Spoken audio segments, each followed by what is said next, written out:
la conferencia del doctor Francisco Zamudio Sánchez. Me voy a permitir leer una semblanza del doctor. Desde 1975 es profesor investigador de tiempo completo de la Universidad Autónoma Chapingo, adscrito a la División de Ciencias Forestales, específicamente al Departamento de Estadística, Matemática y Cómputo. Obtuvo el grado de doctor en Filosofía, con mayor en Estadística en la Universidad de Iowa en 1982, después de concluir la maestría en Ciencias en Estadística en el Colegio de Postgraduados en 1979. De formación profesional, es ingeniero agrónomo especialista en irrigación por la Universidad Autónoma Chapingo desde 1975. Dentro de la Universidad Autónoma Chapingo ha ocupado los cargos de Director General de Investigación y Posgrado, Coordinador General de Estudios de Posgrado, Coordinador de la Maestría en Ciencias Forestales, Coordinador de la Licenciatura en Estadística, Director del Proyecto de Investigación sobre Desarrollo Humano. Su producción científica incluye 54 artículos científicos referentes a estadística social, ciencias forestales y del medio ambiente, 21 libros de temas sociales, forestales y de medio ambiente, 4 capítulos de libros sobre tópicos sociales y económicos y 23 reseñas referidos a estudios sociales, entre otros productos. En la formación de recursos humanos ha impartido alrededor de 150 cursos en disciplinas formales en los niveles medio superior, superior y posgrado. Entre los cursos impartidos se encuentra Lógica Simbólica, Teoría de Conjunto, Inferencia Estadística, Estadística no paramétrica, Álgebra Lineal, Álgebra de Matrices, Modelos Lineales, Diseños Experimentales, Regresión Lineal y no lineal, Métodos estadísticos, Control estadístico de calidad, Análisis matemático, Econometría, entre otros.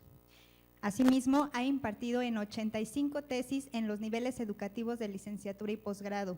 El doctor Zamudio ha dirigido 20 proyectos de investigación y de servicio a nivel local, regional y nacional, solicitadas o financiadas por la Universidad Autónoma Chapingo, Consejo Nacional de Ciencia y Tecnología, Instituto Nacional de Estadística y Geografía, Secretaría de Educación Pública, el Instituto de las Mujeres, Comisión Nacional Forestal y entre otras instituciones.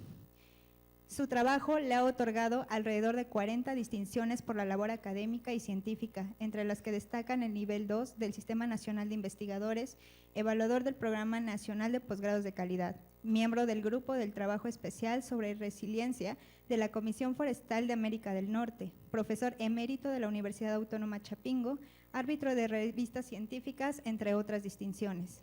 Ha formado 3 grupos de investigación: Estadística Social, Departamento de Estadística, Matemática y Cómputo y Estadística Agrícola, así como la Pecuaria y Forestal. Los temas y productos de las investigaciones desarrolladas han sido compartidas por medio de su participación en 19 congresos, sumadas a las 60 actividades realizadas para divulgar y difundir sus trabajos en seminarios, talleres, conferencias, obras de teatro, videos y medios impresos. Sus ejes de estudio son el desarrollo humano, desarrollo sustentable y la violencia de género. Bienvenido, doctor.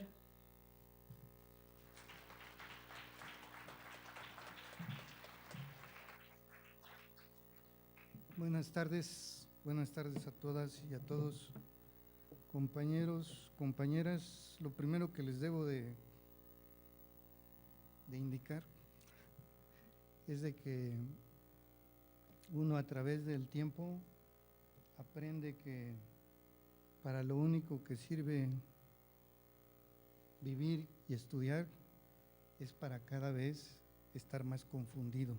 Pero bueno, uno hace el esfuerzo, ¿no?, de tratar de quitarse eso. La otra cosa es que corriendo hice una segunda presentación con algunas láminas que serán exabruptos porque son cosas de chistes, pero lo pensé porque como ya es la penúltima plática, ustedes deben de estar muy cansados, ¿verdad? Y entonces necesitamos hacerlo un poco menos formal, ¿no? Pues yo les hablaré de medición social, ¿verdad? Y bueno, pues ahí yo inicio con un chiste. La idea atrás de la plática es una idea que todos tenemos y que nos es difícil de manejar. El lenguaje, que es nuestro mejor producto en la cultura, es un cuchillo de dos filos, ¿verdad? Y de ambos lados corta mucho, ¿verdad? De tal manera que el lenguaje se presta a muchas interpretaciones. Y bueno, pues ahí en el chiste que ni yo mismo veo, ¿verdad? Está un señor explicando ahí y dice: esta línea roja señala el cambio en esta línea roja sobre un periodo de tiempo. Bueno, a mí me causó mucha risa, ¿no? Porque no dice nada y dice estrictamente lo que es correcto, ¿verdad? Y pues esa es una tautología, ¿no? Y las tautologías tienen esa propiedad, nos hacen reír y a veces valdría la pena pensar por qué, ¿no? Como aquella de que los zapatos duran hasta que se acaban, ¿no? Es más o menos la idea, ¿no? Y es para señalar dos cosas. Una es que uno escribe una plática y cuando uno habla, pues uno dice otra cosa, ¿no? Y la otra es que el lenguaje pues se presta para todo, ¿no? Hasta para que nosotros pensemos que estamos diciendo una cosa y cuando nos paramos enfrente del público empezamos a decir otras, ¿no? El lenguaje son como ladrillos de construcción y en cada vez que toma uno la palabra, pues uno construye otra nueva casa, ¿no? ¿Sí? Bueno, pero el propósito de la plática es abordar el problema de la medición social y abordarlo desde una perspectiva, como dicen ahora los computólogos, amigable, no muy formal, sin embargo con algunas características que puedan mostrar los retos de la medición social, principalmente para las personas interesadas y que puedan verse atraídas, ¿no? Por esos retos. Son realmente retos grandes, ¿no? Y la idea es bosquejar la construcción de un índice, ¿verdad?, que pudiera medir el cumplimiento de los derechos humanos y hacerlo de la manera más simple posible y aún así observar que es complejo, ¿verdad? No es una plática rigurosa, ¿verdad?, para especialistas, es una plática para el gran público, podríamos calificarla de difusión científica, ¿no? Y es un bosquejo de un índice para medir el cumplimiento de los derechos humanos, pero como tal significa que muchas otras cosas se pueden decir y además que hay otras formas de hacerlo, ¿no? Yo les voy a mostrar la forma que es usual en los que abrevamos de las disciplinas formales, como puede ser la estadística, que está sentada en la probabilidad. Muy bien, estos son los 5 problemas y vamos a la tercera, ¿y la siguiente? Estos son los 5 problemas de los que se podría hablar, se pueden hablar de más, pero bueno. Problema de las escalas, ese es un problema central en la medición, problema fuerte, ¿verdad? Problema del que el compañero que me antecedió habló mucho. El problema multifactorial, ¿verdad?, de los conceptos sociales. En verdad, multifactoriales, multidimensionales. No nos debemos de sentir así como tan atropellados porque eso ocurra en los fenómenos sociales, porque los mismos físicos, que ya ven que es la reina de las disciplinas, porque pues es la única que predice, ¿verdad?, con precisión muchas cosas, ellos también traen un debate si hay más de 4 dimensiones, 5 dimensiones, y hay algunos científicos que dicen que hay un infinito número de dimensiones, y como tal, pues nos espera un trabajo largo, ¿no?, para ser totalmente precisos. El problema que también nosotros hemos notado en la construcción de las mediciones es el sentido que se les da a las variables, porque eso confunde mucho. También el problema de los criterios que se utilizan para integrar las medidas. Ahora vamos a ver brevemente a qué nos referimos, ¿no? Y por último, el problema que se tiene de ver qué indicador domina a qué indicador. Y todavía más, ¿qué índice domina a qué índice? ¿Cuál es la distinción entre un indicador y un índice? Bueno, un indicador solamente maneja una variable, Cuando manejo en una medida más de una variable, ya no es un indicador, ya es un índice, ¿verdad? Muy bien, si le damos a la siguiente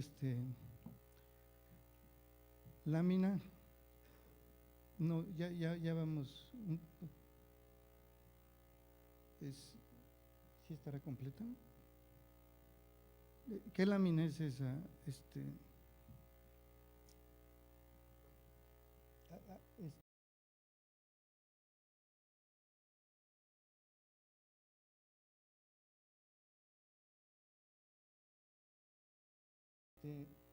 La siguiente, eso es, el problema de la medición. ¿Cómo mido pues, cualquier concepto social? Derechos humanos, violencia, marginación, desarrollo humano, ruralidad, cualquier concepto social. ¿Cómo lo mido? En la siguiente lámina. ¿Qué quiere decir cuando digo cómo mido? Pues en realidad quiere decir cómo transformo un concepto a un número. Y se acabó, ¿verdad? ¿Cómo digo en términos de un número a qué violencia está sometida una persona? Y bueno, el concepto de los derechos humanos, ¿cómo lo mido? Dice Coneval que solo lo que se mide se puede mejorar. Yo me imagino que es un enunciado bastante atrevido, pero bueno, me imagino que se refiere a algunas cosas que los estados quieren medir, ¿no? En esencia, los derechos humanos que una persona o un conjunto de personas disfrutan, ¿cómo los mido? ¿Verdad? Y bueno, ¿por qué quiero medir? Porque quiero hacer números. ¿Por qué quiero hacer números? Porque eso simplifica las cosas. Punto, ¿verdad? ¿Cómo las simplifica? Tener un número, ¿verdad? Me hace entender mucho más que tener 27 números enfrente. Esa es la perspectiva más mundana, ¿no? Pero la perspectiva científica es que si yo logro, ¿verdad?, poner en número las cosas, todas las propiedades, ¿verdad?, que están en ciertas estructuras matemáticas, las heredo y voy a poder hacer muchas cosas, ¿verdad? Mandar al mundo de los números las cosas, dicho de manera coloquial, es enajenarnos de, vamos a decir así, la aritmética de los números reales y poder hacer muchas cosas, ¿verdad? Además, si yo coloco esos números de una manera adecuada, voy a transmitir la característica de objetividad en las cosas. ¿En qué sentido? En el sentido de que otras personas lo van a poder replicar y van a poder constatar lo que digo, ¿verdad? Ese es el principio de objetividad. Muy bien, pasamos a la siguiente.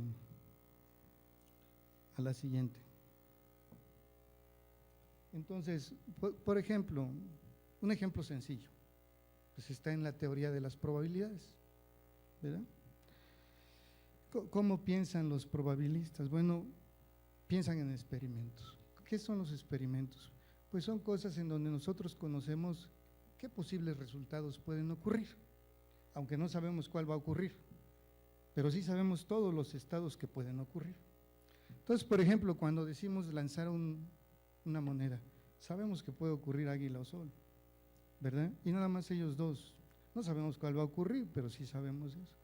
Y entonces lo que hacen los probabilistas es que construyen una cosa que le llaman variable aleatoria y dicen, ¿sabes qué? Yo le voy a construir una variable aleatoria que le voy a llamar X, de tal manera que esa variable cuando caiga águila le voy a llamar a esa variable 0 y cuando caiga sol le voy a llamar 1 y ya transforman todo el problema a un conjunto que en este caso es finito, muy manejable, binario, y ahí van a poder hacer muchas cosas con los números. Lo interesante de este pequeño ejemplo es que uno puede pensar en cualquier otro fenómeno aleatorio y darse cuenta que puedo hacer lo mismo, ¿verdad? Puedo traducir todos los posibles resultados que se tengan a números. Y una vez que estoy en los números, aplico todo lo que conozco de ellos, ¿verdad? Esta transformación es muy simple. Y ya ven que la teoría de probabilidades es muy compleja, pero la transformación, ¿verdad?, de resultados de un experimento a números, en el caso de la teoría de probabilidades, es muy simple. No es así el caso de los conceptos sociales, ¿verdad? Muy bien, nos vamos a la siguiente. Creo que no. Bueno, entonces, aquí viene la parte más difícil, esperamos que sea rápido. Un marco conceptual para poder hablar de esto de la medición social. Está en, primero, pensar que nosotros tenemos elementos primitivos a los cuales les queremos observar ciertas características de ellos y medirlas, o sea, ponerles un número. Y a esos elementos les llaman elementos primitivos. En la teoría del Estado siempre hay dos, los habitantes y los territorios. Para lo que vamos a decir, vamos a pensar que tenemos N objetos, ¿no? Y le vamos a llamar el objeto 1, el objeto 2, el objeto N. ¿Y qué queremos de esos objetos? Características. La característica del objeto 1, del objeto 2. ¿Qué característica? Bueno, pues puede ser el color, puede ser el peso, puede ser la autoridad, puede ser el derecho a la alimentación, la temperatura, etcétera, ¿no? Y a esas cosas simplemente los matemáticos agarran y construyen una variable, le llaman C de característica y se la aplican a un objeto, al objeto I, y dicen la característica del objeto I y ponen cuál es. Si es color, dicen, pues es azul, es rojo, ¿verdad? Y a esas características son a las que nosotros les queremos poner un número, ¿verdad? El álgebra, el lenguaje del álgebra suele ser abrumador. Entonces, lo que hacen es generalmente abreviar. Entonces, agarran y dicen, me voy a olvidar de la característica y nomás voy a hablar del número que yo le asigno al objeto y el contexto de la plática te va a decir de qué característica estoy hablando, ¿verdad? Entonces, nada más dicen, si yo le pongo el número 7 al objeto 1, pues yo estoy hablando de que construí un numerito que le llamo N del número 1, del objeto 1 y le puse 7, ¿verdad? Nos vamos adelante y esta es la parte más complicada. La asignación de esos números debe de tener ciertas características para poder aspirar a tener las características que tiene el conjunto de los números, ¿verdad? Tenemos que esforzarnos por eso. Y de acuerdo a como yo le asigne esas características, esos números a las características, voy a tener diferentes escalas. Es la parte más complicada, ¿verdad? Voy a poder tener una escala nominal, una escala ordinal, una escala que le llaman por intervalo o una escala de razón, ¿verdad? ¿Y qué nos quieren decir con eso? Bueno, que en el orden que lo dije, ordinal, nominal, ordinal, por intervalo y de razón, son niveles de operatividad en los números, ¿verdad? Por eso es que nos interesa que tengan esas características. Cuando es nominal, lo único que puedo yo diferenciar de las características de los objetos en el universo que quiero estudiar es nada más saber si son iguales o diferentes. Punto, eso es todo lo que puedo hacer. Cuando puedo alcanzar una escala ordinal, yo puedo asignar esos números de tal manera que puedo decir cuándo son iguales, cuando un objeto en su característica es mayor que otro objeto, cuando es menor. O sea, ya los puedo ordenar. Cuando puedo hacer cosas en donde los intervalos, o sea, yo asigno números y los intervalos que tengan dos diferentes objetos, si ese intervalo se parece a otro o es igual a otro intervalo de otros dos objetos, yo espero que las características correspondientes de los objetos de los que he hablado, ¿verdad?, en el universo, cumplan con esa condición. que la característica de los dos primeros objetos de los que yo hablé, ¿verdad? El intervalo que los separa sea exactamente el mismo intervalo de las características de los otros dos objetos de los que yo hablé. Es decir, es ahí donde entran las complicaciones, por ejemplo, cuando queremos saber del derecho a la alimentación, la violencia de género, el desarrollo humano, ¿verdad? Es ahí en donde está uno de los grandes problemas, en las escalas, ¿verdad? Y todo lo que se quiere, yo quiero, ¿verdad?, transmitirles en la plática sobre esto es que nosotros, en lo que yo entiendo, nosotros podemos construir todo tipo de índices para el cumplimiento de los derechos humanos y todo lo que vamos a poder alcanzar es una escala ordinal. No vamos a poder alcanzar más. Entonces, lo único que vamos a poder decir de nuestros índices de cumplimiento es si avanzamos, si estamos igual o si retrocedemos, ¿verdad? Pero no vamos a poder hacer más, lo digo porque veo que como que a veces nosotros, las mismas personas que estudiamos, nos emocionamos mucho tratando de descifrar nuestro lenguaje, que como me dijo el compañero que me antecedió, pues es inventado, y que cuando yo uso una palabra, lo que yo entiendo es una cosa, y lo que entiende el que me está escuchando es otra, y lo que me contesta, él cree que me dice una cosa, y yo entiendo otra, y entonces se presta el chiste a eso de que, ¿qué entiende una persona cuando le dicen te amo? ¿Qué entiende? Y todavía más, ¿qué entiendo yo cuando me dicen te amo? ¿Qué entiendo? Pues nomás siento, ¿no? ¿Verdad? Pero quién sabe qué entienda, y entonces cada quien le pone el significado que quiera. Bueno, de esos conceptos estamos hablando para medir en la cuestión de los derechos humanos, de construcciones psíquicas, culturales, no de características físicas estables, como la altura de un árbol, ¿verdad? Eso es lo que hace realmente difícil el problema, y por eso es que yo traía unos chistes, pero no aparecen. No sé por qué, es que yo creo que pusieron la otra, es que yo mandé una y luego traje otra, pero bueno, no importa, que ahí están las consecuencias del lenguaje, ¿verdad? Muy bien. Bueno, esa es la parte más difícil, ¿no? Las escalas, y es uno de los grandes problemas. Y ya se los había comentado. ¿Por qué nos interesan las escalas? Nos interesan porque si las podemos cambiar, porque hay algunas láminas buenas, para reírnos de nosotros mismos, ¿no? O sea, porque ¿quiénes somos los que inventamos el lenguaje? Nosotros.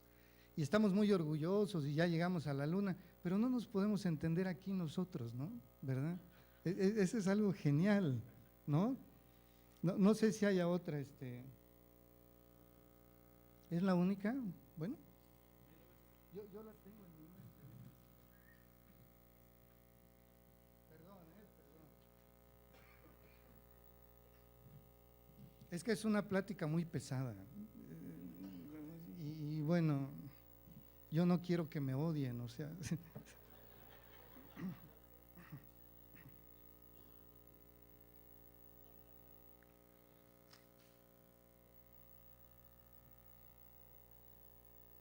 Si vamos pasando de una en una, a ver, la siguiente, por favor, la siguiente.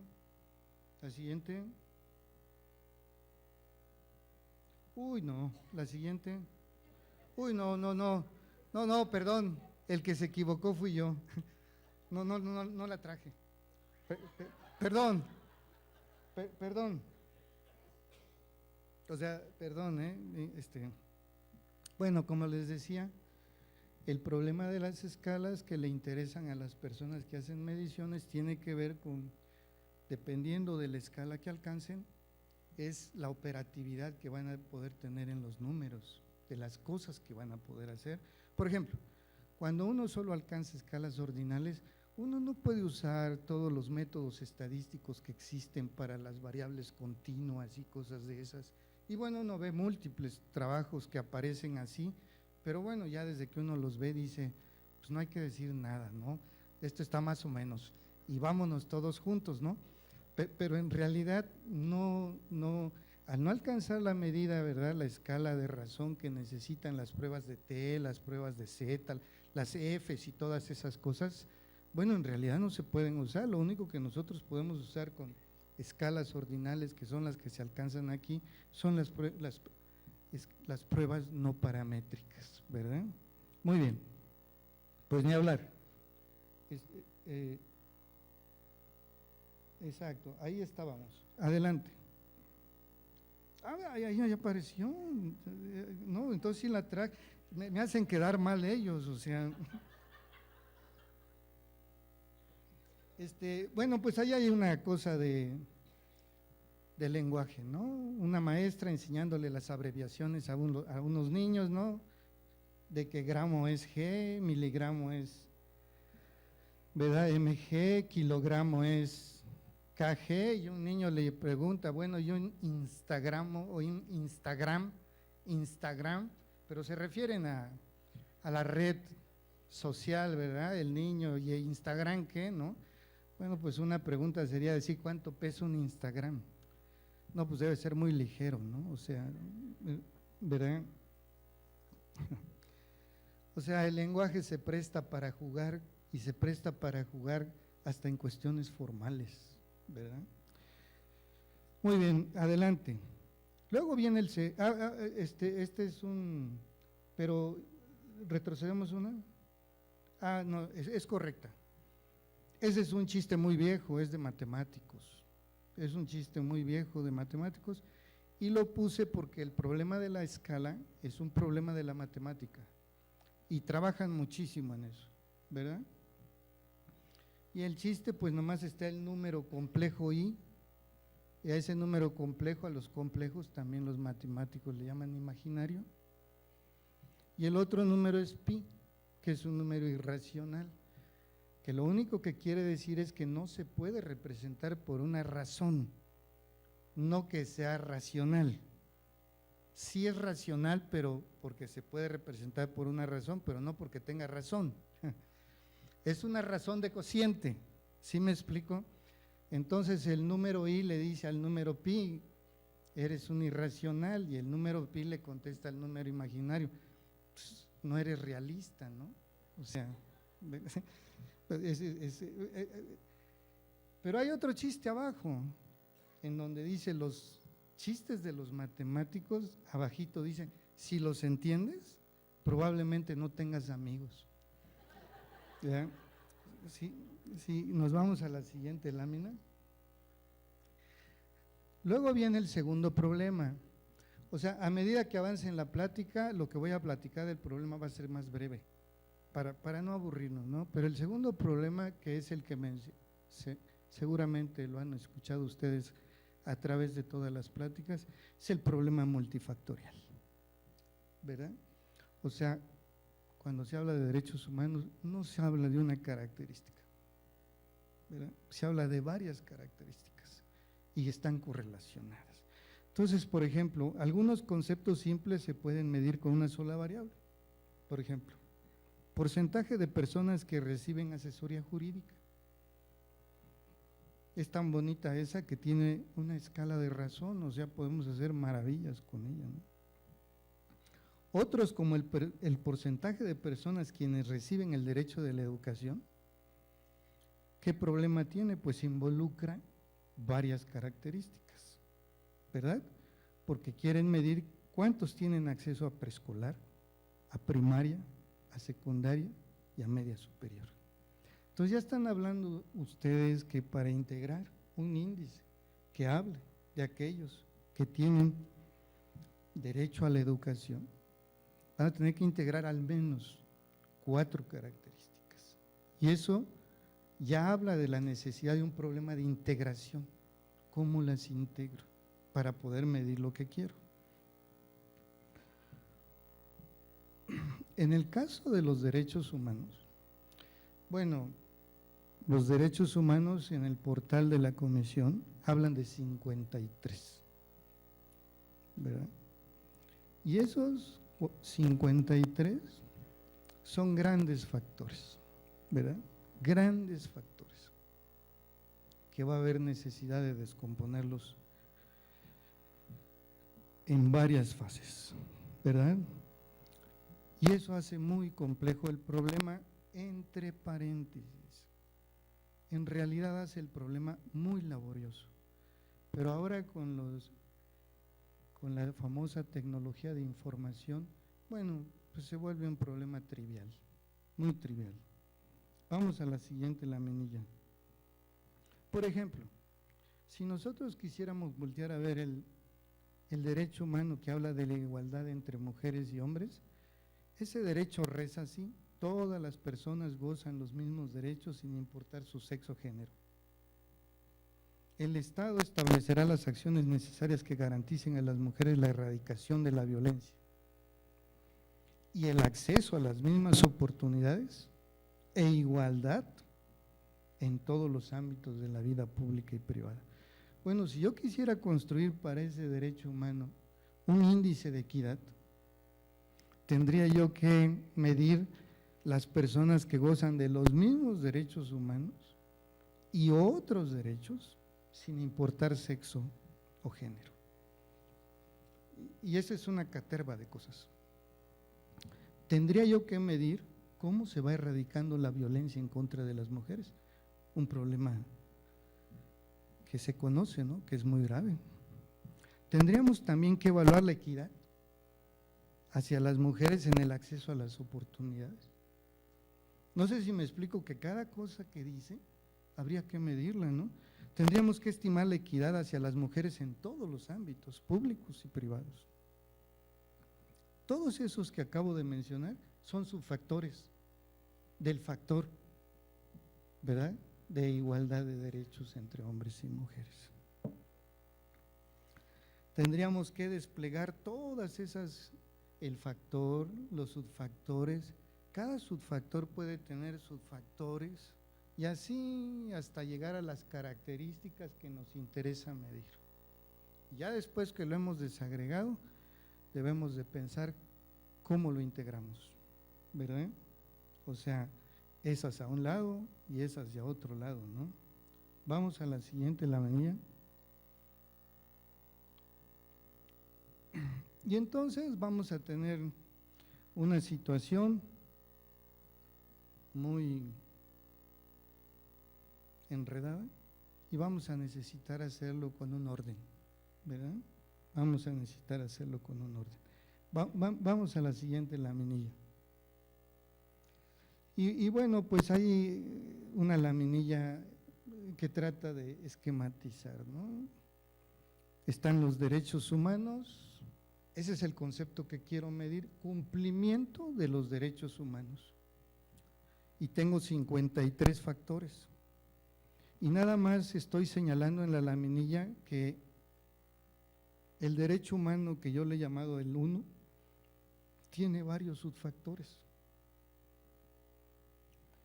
Y uno de esos subfactores yo estoy señalando que tiene subfactores. Y así enseguida hasta que llego a las características que quiero medir, que lo voy a hacer a través de variables. Ya que tenga este esquema, que es una jerarquía, ¿verdad?, voy a integrarlo. Y para integrarlo voy a ir de abajo hacia arriba, ¿verdad? Voy a integrar las variables de un subfactor que le llamo S sub 11(1), ¿verdad? Y al integrarlo voy a crear una medida para medirlo, para medir ese subfactor. Y luego voy a ir en los subfactores para medir un subfactor. Y luego voy a ir en los subfactores y los voy a integrar para medir un derecho humano. Y luego voy a ir con todos los derechos humanos y los voy a integrar para medir el cumplimiento. La ventaja de verlo de esta manera es que cualquier corte que yo quiera hacer, lo puedo hacer, ¿verdad? Quiero ver por cada uno de los derechos humanos. Bueno, pues puedo voltear a ver a los índices de cada uno de ellos. ¿Sí me explico? Quiero verlo por ciertos subfactores del derecho humano a la alimentación, pues puedo ir a cada uno de los índices. ¿Sí me explico? Una de las cosas bondadosas es que solamente voy a poder ver si avanzo, si retrocedo o si sigo igual. Si avanzo, puedo fácilmente saber qué hizo que avanzara el cumplimiento. Si retrocedo, puedo saber fácilmente qué es lo que hizo que retrocediera, y así enseguida. Vamos a la siguiente laminilla. Entonces, ¿qué es una jerarquía y un proceso como este que se ha mencionado? Pues es una forma de manejar la complejidad y es una forma de manejarla de una manera sencilla. Hay maneras muy complejas, ¿verdad? Según los criterios que tomemos. Pero esta es una manera muy simple. Utiliza mediciones que les llaman los matemáticos combinaciones lineales, que no son más que numeritos multiplicados por otros numeritos y sumados a otros numeritos. Y ya, ¿verdad? Eso a veces a las personas que tienen una mente muy complicada les ofende, ¿verdad? ¿Por qué no hay una transformada de la plaza ahí o algo así que realmente impacte, ¿no? Y no solamente multiplicaciones y sumas. Miren ustedes, toda la matemática está hecha con esas dos cosas, con multiplicaciones y sumas.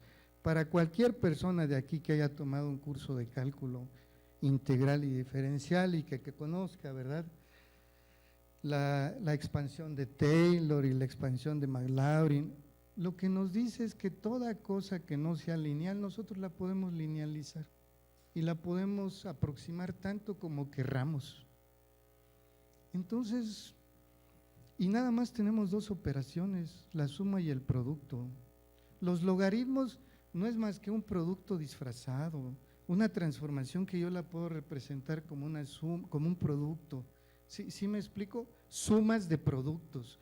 Y bueno, yo digo, ¿para qué complicarse tanto la vida si el ejemplo más radical son las computadoras?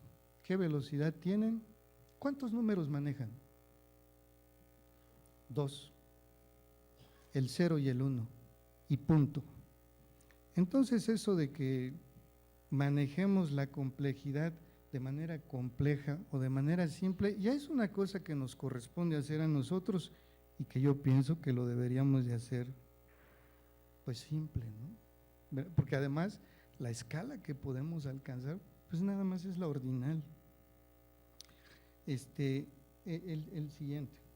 Y entonces ahí tenemos otra laminilla de un chiste que el señor dice: paren de confundirme con tanta información, estoy en la necesidad de tomar una decisión. Es un buen chiste. ¿Sí?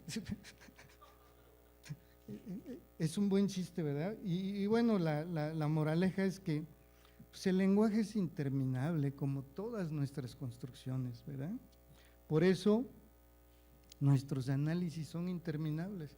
Nosotros mismos construimos una cosa e inmediatamente la empezamos a apedrear. Está mal, es que le hace falta eso. Y nos ponemos a discutir para hacer otra construcción que después decimos que está mal. Por ejemplo, en el caso del desarrollo humano, nosotros lo venimos siguiendo desde 1995, ¿no? Y cada 5 años hacemos los indicadores y en la página que va a aparecer en la última lámina, ustedes pueden consultar todos los resultados de los 25 años. Bueno, pues uno ve cómo va caminando, o sea, por ejemplo, uno puede ver claramente cosas como esta en el periodo. Yo no tengo partido político, ¿verdad? Ya ven que así decimos todos los que sí tenemos, ¿no? No, pero yo no tengo, ¿sí? Del año 2000 al 2006 se puede ver un cambio brutal en el servicio del drenaje en México, brutal. O sea, crecimos en drenaje de una manera que no habíamos crecido en todos los años antes. ¿Por qué lo hizo el gobierno de Fox? Pues habrá quien luego tome y diga, no, pues es que ellos estaban en el negocio de la construcción y bueno, está bien, pero lo hicieron, ¿verdad? Es muy notorio en el periodo de Calderón, pues que la esperanza de vida en México bajó, ¿verdad? Hay estados como Chihuahua, como Durango, como Guerrero, como Baja California, en donde las tasas de los homicidios crecieron de una manera extraordinaria, ¿verdad? Esas son informaciones que nos pueden gustar, pero aquí va una que quizás no nos va a gustar, ¿no? Ya ven que el problema de los feminicidios, se comenta mucho de ellos, pero si ustedes ven las estadísticas de los homicidios en México, pues los homicidios que se cometen con los hombres están 10, 15, 20 veces más grandes, y de esos nadie habla, lo cual a mí me ha hecho pensar que los hombres son mudos, o sea, ellos no hablan. Muy bien. Pues la gráfica, ¿verdad? Dice, oye, para que yo mida derechos humanos me hablas de muchísimas cosas, me aturdes, ¿no? Y yo lo que necesito es tomar decisiones acerca de los derechos humanos, ya no me aturdes. Bueno, no, ahora se pueden hacer las cosas de una manera muy sencilla con la tecnología de información. Adelante. Hay otro problema, ¿no? El problema del sentido de las mediciones. Una vez que llegamos a caracterizar todas las, válgase la redundancia, todos los atributos que nosotros queremos considerar en la medida, que son muchísimos, ¿sí? En el de derechos humanos, tenemos 53 derechos humanos. Calculen ustedes que haya 2 subfactores por cada derecho humano. Entonces vamos a tener al menos 106 subfactores. Calculen ustedes que tenga 2 subfactores cada subfactor. Bueno, vamos a tener 212 y piensen que tiene 4 variables por cada uno de esos subfactores. Entonces tienen como 1000 variables, así fácil. Pero no importa, eso las máquinas lo manejan con un dedo, ¿verdad? O sea, eso no nos debe, es más, para mí es más, ¿cómo se dice? Crítico. El problema, pues, de la carencia de datos administrativos que tenemos colectados para poder hacer las medidas, ¿verdad? Con todo y que el INEGI, quizás haya personas aquí que no les guste mi comentario, yo no trabajo en INEGI, pero sí trabajo mucho las bases de INEGI, pues a mí me parece un instituto muy respetable, o sea, tienen una cantidad de información que, como dicen los chavos, ¿verdad? Pues no se la acaban, ¿verdad? Bueno, pero una vez que tenemos ya todos los atributos, para nosotros los que nos pasamos construyendo medidas, es importantísimo que todos los atributos que midamos, las variables que nosotros construyamos, tengan el mismo sentido. ¿Qué sentido debería de tener un índice de cumplimiento de los derechos humanos? Pues el sentido de que las variables, a medida que se cumpla un derecho humano, crezcan, y a medida que no se cumpla, decrezcan, ¿verdad? De manera que si tengo un atributo positivo para los derechos humanos, yo debo de construir una variable creciente, pero si tengo un atributo negativo, tengo que construir una variable decreciente, de tal manera que todos apunten al mismo lugar, que sea medir el cumplimiento de los derechos humanos. Eso es lo que nos va a hacer, es que nos va a facilitar mucho la interpretación de los resultados. Si nosotros supiéramos que todas las variables están en el mismo sentido, por ejemplo, cuando viéramos un coeficiente negativo, luego diríamos, esto está mal, esto no puede ser. No sé si me explico. Y ese es un problema que hemos venido cometiendo los que hacemos investigación en México. no somos cuidadosos para darle sentido a nuestras variables. Y entonces queremos que los métodos estadísticos hagan todo el trabajo. Le ponemos las variables como Dios nos da a entender a un método de componentes principales y a ver qué sacas. Y entonces tienen una serie de coeficientes que nadie puede entender, pero dicen, es así, públicalo. Y bueno, sí se publica afortunadamente, ¿no? Pero no estamos contribuyendo a conocer mejor las cosas, ¿verdad? Entonces, el problema del sentido de las variables que les acabo de platicar, pues es ese. Y ya les platiqué por qué, ¿verdad? Da sentido, ¿no? Simplifica muchísimo, hace los análisis. El problema que uno ha notado con investigadores de otras disciplinas es que uno les pregunta, oye, ¿y cómo es que influye el grado de escolaridad en una zona urbana o en una zona rural? ¿Cómo crees tú que influye si yo quiero hacer un índice de ruralidad?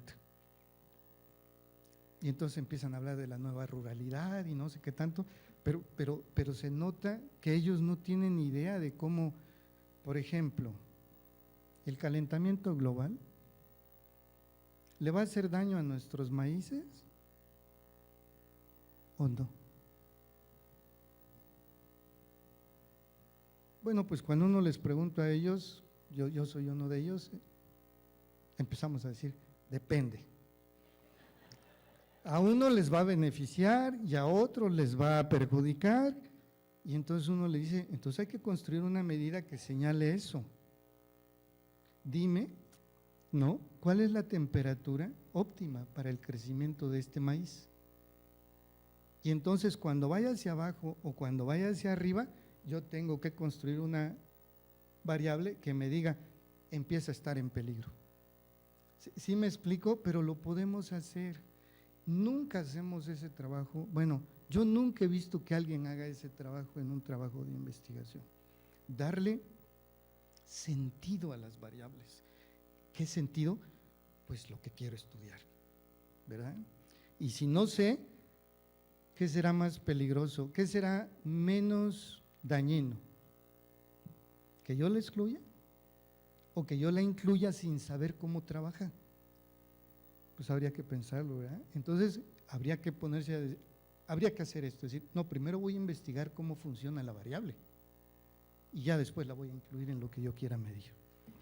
Adelante, ya se me va a acabar el tiempo. Bueno, vamos a la siguiente laminilla, la otra. Entonces ahí vean el chiste. Es un chiste que se explica por él solo, ¿no? Si no se le da sentido a las cosas, pues pueden actuar en contra de nosotros, ¿no? Es claro el chiste, ¿no? Por eso es que las pistolas tienen el cañón en el sentido contrario a nosotros, ¿no? ¿Verdad? Muy bien. Nos vamos a la siguiente. Después está el otro problema, estamos en el cuarto problema, el problema de los criterios para integrar.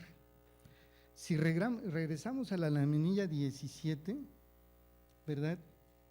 Donde está el esquema jerárquico, ese, nosotros vamos a tener que ir integrando variables que están en el último nivel para obtener una medida de uno de los que está en el siguiente nivel superior, y así con todos los que están en el nivel superior, las variables que tengan las vamos a tener que integrar para tener una medida de ese que esté en un nivel superior.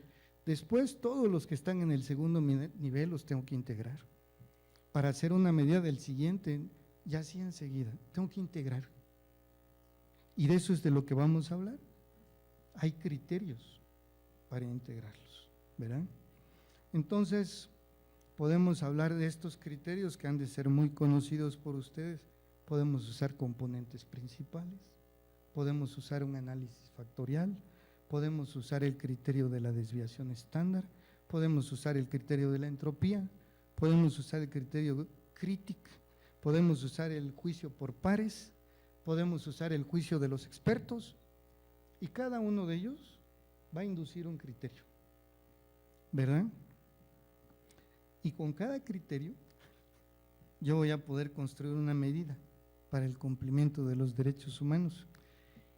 Y si en la construcción mezclamos varios criterios, bueno, es infinito el número de posibilidades, ¿verdad? O sea, otro problema que tenemos que resolver, ¿verdad? De tal manera que, por ejemplo, a cada criterio que yo escoja para integrar, voy a generar una medida. Entonces, por ejemplo, componentes principales, ¿qué medidas genera?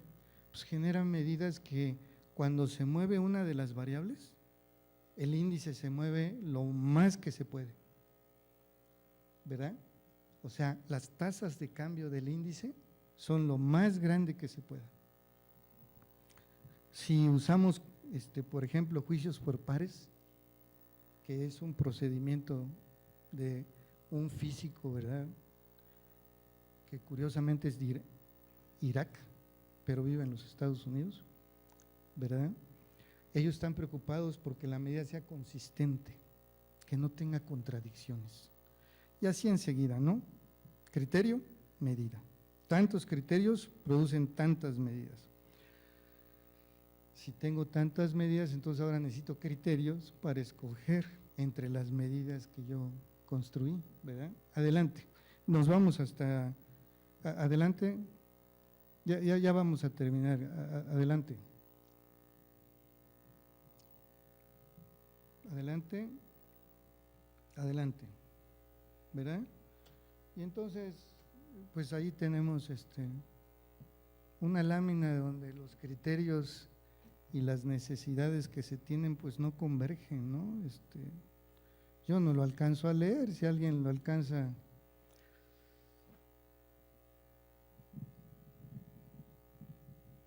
¿No tienen uno, mamá? Bueno, sí, ¿se escucha, no, verdad? Bueno, entonces aquí dice, andamos buscando por alguien con la inteligencia de un hombre de 50 años, la experiencia de un hombre de 40 años, las habilidades para conducir de un hombre de 30 años y que cobre como un hombre de 20 años. Ese es el criterio que piden para, ¿verdad? Entonces, a esos criterios van a ser lo que nosotros podamos conseguir, ¿verdad? Muy bien. Y el último problema, el problema de las medidas de dominancia, o sea, construimos muchos índices y ahora tenemos la necesidad, adelante, a la siguiente laminilla, tenemos la necesidad de construir otras medidas que midan de las medidas que construí, quién domina a otras. Es decir, es algo así como lo siguiente para poder terminar. Esas medidas van a inducir orden a los elementos a las que nosotros, en donde nosotros les usemos. Por ejemplo, si tenemos un índice de cumplimiento de los derechos humanos, lo podemos ver en cada estado. Y cada medida va a inducir un orden de los estados. Este es el mejor, este es el segundo mejor. Y el segundo índice va a inducir otro orden y así enseguida. Entonces tratan de construir medidas que nos muestren las dominancias que tienen unos índices con otros y a través de un proceso tratamos de buscar un orden estabilizado. Y entonces después vemos de todos los índices que construimos, ¿cuál es el que se parece más al orden estabilizado? Y a ese lo declaramos el más robusto, porque va a ser el que va a tener agregadas, de algún modo, muchos de los criterios que fueron utilizados en la construcción de las medidas. Adelante, ya terminamos. Y bueno, hablando de dominancia, pues nada como la dominancia genética, ¿no? Y el chiste pues está súper lógico, ¿no?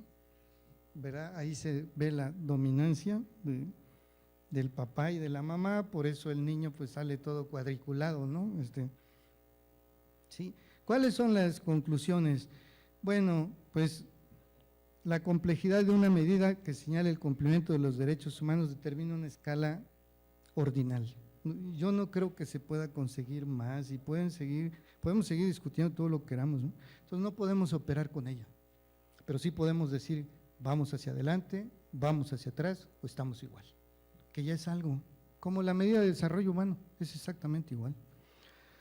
No importa cuántas características nosotros tengamos, las podemos jerarquizar y a través de un proceso analítico podemos construir un índice, ¿verdad? Es fácil, ¿verdad? No importa cuántas medidas construyamos, de cualquier manera tenemos otras para decir la más robusta es esta, ¿verdad? Claro, que si hay otra gente que construye otro criterio de dominancia, entonces ya vamos a tener dos, ¿no? Y con esos dos vamos a decir, este es el bueno, y con el otro vamos a decir, este es el bueno, pero entonces podemos construir otra medida de dominancia arriba para, ¿sí? Eso no nos debe de hacer sentir mal y solo nos debe de hablar de esas cosas de los diferentes niveles, ¿verdad? De la física, la metafísica, la metametafísica, y es interminable, ¿verdad? Una construcción como la señalada tiene la característica de poder determinar qué avanza, qué no, y por último es un proceso muy sencillo, y con eso pues daría por terminada la plática.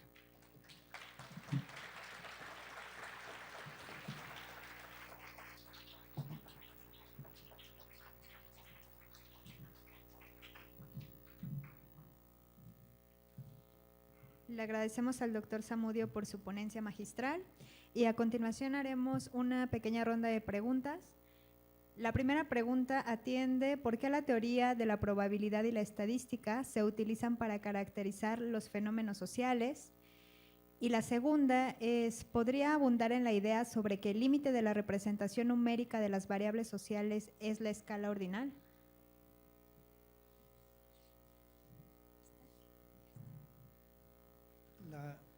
La primera pregunta es una pregunta buenísima. Parece muy complicada, pero no. ¿Por qué se utiliza la teoría de probabilidades en fenómenos sociales? ¿Cómo está eso si el que es PRDista es PRDista? ¿Cómo le van a hacer cambiar con sus teorías si es panista o es priista? No, es que los probabilistas son como los psicólogos, a sabiendas de que si saben las personas que andan indagando de ellos, un psicólogo, pues el estudiado va a cambiar sus respuestas, ¿verdad?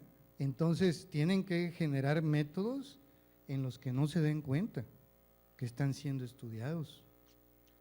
Pues los probabilistas son igual, ¿verdad? No es que cuando le pregunten a las personas, por ejemplo, solamente voy a hablar de su preferencia electoral, cuando les preguntan a las personas, ¿tú por quién vas a votar? Ellos nos digan lo que nosotros querramos que nos digan para que se ajusten a una determinada distribución probabilística. No, ellos lo que hacen aleatorio es cómo toman la muestra. Ahí es donde se aplica la teoría de probabilidades. ¿Cómo voy a tomar la muestra? ¿Sí me explico? No si la respuesta de la persona es aleatoria o no. Y lo hacen así porque tienen demostrados teoremas de que si el muestreo es perfectamente aleatorio, se puede con certeza saber que la distribución en la población es capturada en la información de la muestra. Por eso lo hacen así. Sí me explico, ojalá que me pueda yo explicar, pero es una vuelta la que se da. Pero no es que las respuestas de la gente sean aleatorias, no, esas son fijas. Lo que es aleatorio es si a esa persona se le escoge o no, ¿verdad? Y eso garantiza que la distribución de la característica que quiero medir en la población, la colecto en la muestra, ¿verdad? Dicen que nadie daba por ganar a Trump, no, eso no es cierto, de las 280 encuestas que había en Estados Unidos, 25 daban a favor de Trump. Y las otras daban un margen de 3%. Y los que publicaban las encuestas no decían el margen con la que habían construido el estudio. Entonces, no, un buen muestreo. El problema de las preferencias electorales es que quién sabe cuándo se pueda tener un buen muestreo, ¿no? Los que lo pagan quieren ver que ellos van ganando, ¿no? ¿Verdad? ¿Por qué nada más puedo alcanzar una escala ordinal? Es que porque, por ejemplo, vean violencia. Si yo quisiera que alcanzara una escala de intervalo, ¿qué necesitaría? Necesitaría que se cumplieran cosas como esta. Tengo el objeto 1 y el 2, y el objeto 3 y 4. ¿Verdad? Y solamente voy a hablar de violencia. Y voy a poner un numerito a la violencia a la que está sometido el 1 y el 2, el 3 y el 4. Y vamos a suponer que la violencia a la que están sometidos el 1 y el 2, el numerito que yo le pongo es 7, la diferencia. Y el numerito que yo le pongo al 3 y al 4 también es 7.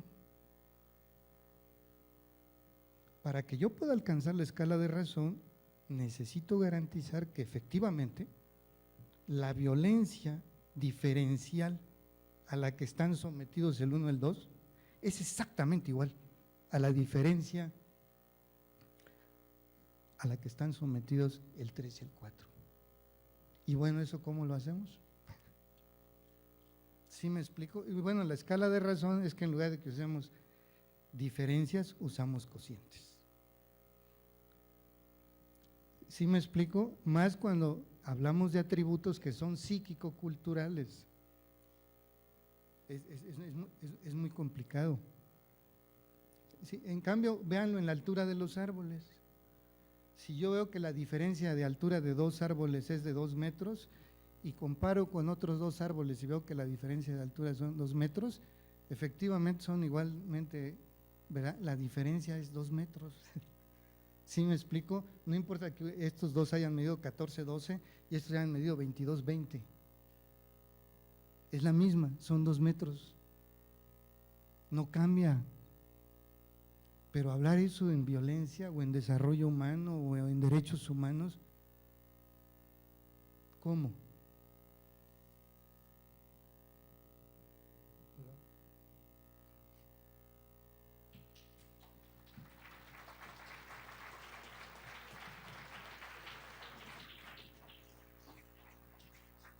Agradecemos la presencia del doctor Zamudio y a continuación le haremos entrega de un reconocimiento por parte de la Comisión de Derechos Humanos.